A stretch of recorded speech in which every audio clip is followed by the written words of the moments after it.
Today I'll be covering a little bit about how Spanish works. You might notice that when a Spanish-speaking person speaks to you in English, but sometimes it seems that their speech is backwards to the way that we would say it in English. And so for me, the easiest way to explain this is calling Spanish more like Yoda speak. So if you hear Yoda in Star Wars, he'll say, "The greatest teacher failure is." And that's sort of backwards to how we would say it in English. This is mostly seen in the adjectives. So in English, we might say smart student, whereas in Spanish, they'll say estudiante inteligente. So you will just notice that occasionally throughout the Spanish-speaking practice that you have, that you'll have words that are in opposite positions, and generally this, again, just as in English, Spanish has nouns. In these nouns, they are gendered. We do not have that in English, however, that is the way that Spanish works. So there are masculine nouns and there are feminine nouns. Please pause this video to see the patterns. Also, check out my video on the gender of Spanish nouns. I explain everything in greater detail there. Nouns not only match in gender, but they also match in number in Spanish. So there is a masculine and feminine, so you have los and las. Then they also match in number, el and la. So these are the singular and these are the plural. Please pause and look at the examples. I also have a video about the articles of Spanish to explain more about them. Spanish also has verbs. So in English it's to run, and in Spanish, correr, to swim. In English and Spanish is nadar, sing, cantar. Those are just a few examples. They do the same thing in English. They're used to describe actions. In their original state, caminar, hablar, comer, these are called infinitives. They have infinite possibilities. Comer, to eat. To eat what? To eat when? To eat where? We don't know because it's an infinite possibility of where someone could eat, or to talk, or to walk. This is the infinitive. Spanish verbs have three categories of verb endings. There are AR verbs, such as hablar, ER verbs, such as comer, IR verbs, such as vivir. Spanish verbs consist of two parts, a stem, habla, and the ending, ar. So if you think of it in sort of like a train, your stem rides here in the engine, it drives the verb, and then the ar carries the meaning. This ending carries to talk, hablar, to talk. However, if I want to change it to I talk, I would change the ending. So instead of hablar, then it would be habló. And the way I do this is I take off the ending. Hablar is how it started. I take off the AR ending. I take the habla, the stem, and I add a new ending, O. And this carries the meaning I talk. For each of the verb endings, AR verbs, ER verbs, and IR verbs, there is a corresponding subject pronoun. If I want to say I am doing the action, each ending will be O. If I want to say you are doing the action, for AR verbs, it's AS. For ER verbs, it's ES. And for IR verbs, it's ES.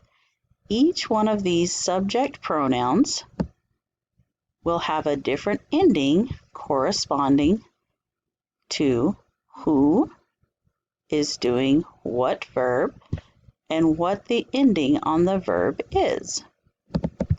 Spanish verbs change the endings according to who is doing the action. I have chosen here a AR verb as an example. Caminar, you take away the ending from the stem. That leaves you with only the stem. Then you choose a subject pronoun. So caminar, it means to walk. If I want to say I walk, then I will add an O on the end according to the previous chart. Yo camino. If I want to say all of you walk, informally, that is the vosotros form, mostly spoken in Spain, but the ending for that AR verb would be ice. So I would say camin ice. Camináis would be how I would say all of you walk. Check out my video on subject pronouns if you want to understand more. As you may have noticed, your Spanish verbs are going to be probably the most complicated part of speech when you're learning Spanish. So I want you to understand that not only do they change with who is doing the action, but when the action is happening, what tense the action is happening. Is it happening in the past, the present, or the future? So if I were to say I eat, the verb comer, it's an ER verb, I would change it to como to say I eat. If I wanted to say I ate, it would be comí in the preterite. And then comeré would be in the future. So it's important to remember that when dealing with verbs, they also change in the ways of who is doing the action and when the action is occurring. That changes the endings. One thing that you will learn is that there are 3 moods in Spanish.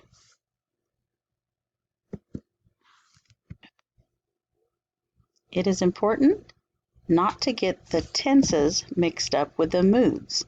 If you think about it in this way, the moods are what contain the tenses.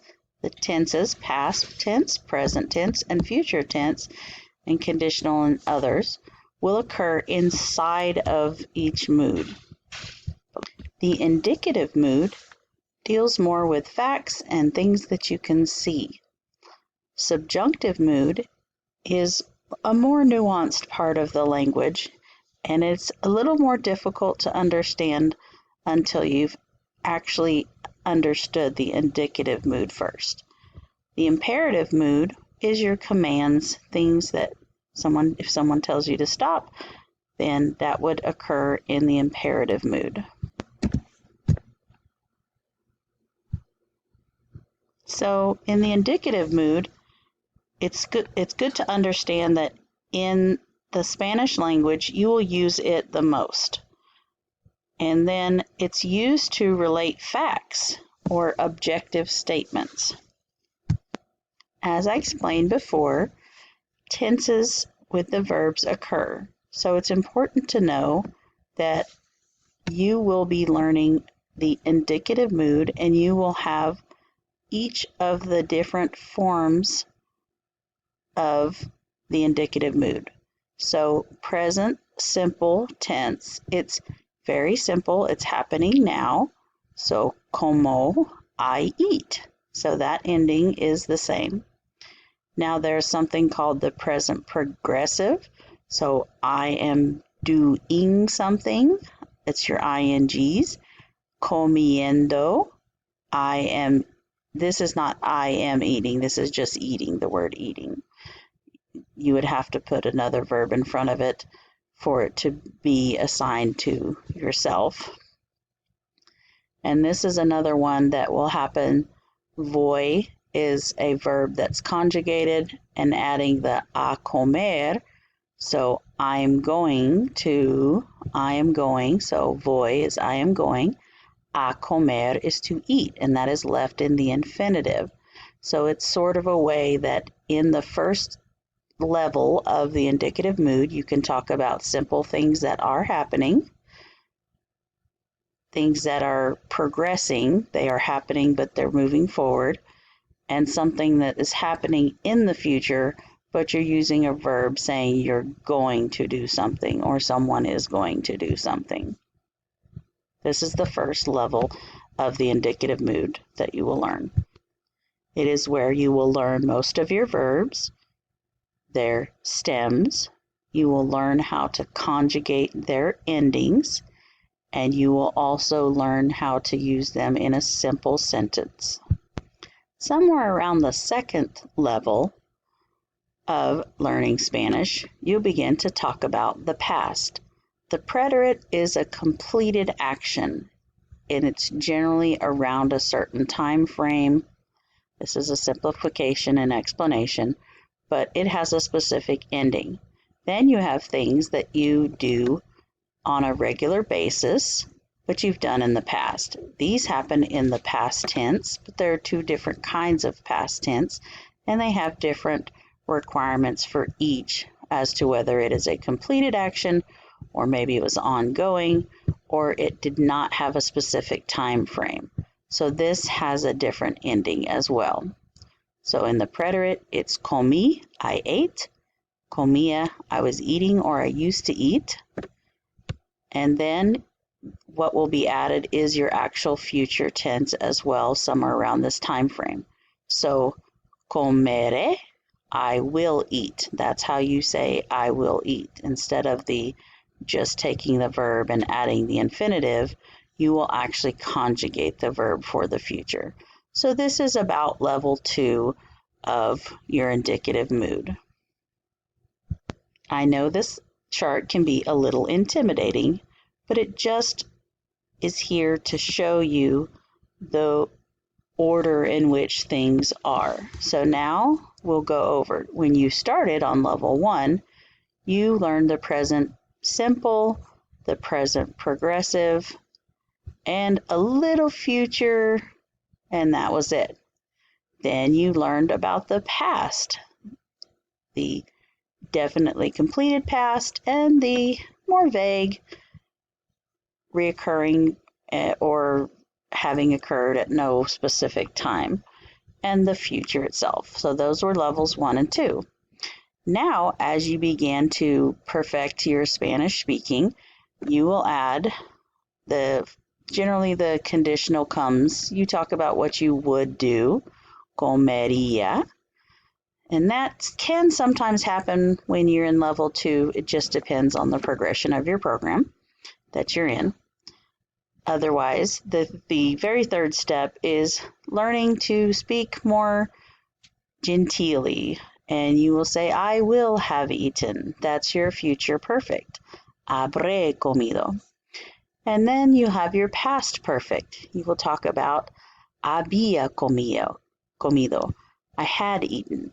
And you'll talk about your present perfect. I have eaten. The last part is así se dice. It's important to remember that there's sort of a hidden level that we don't talk about as much when it comes to translating Spanish to English. So the phrase is así se dice, and the closest translation is así is like this, se is you, and dice. So if you say like this, you say it, how would we say that more properly in English? You say it like this. That is how así dice works. So when you are translating from here to here, just remember there's an in between, or if you're translating from here to here, just remember to fine tune it into English, into more proper English. Thank you so much for watching my video.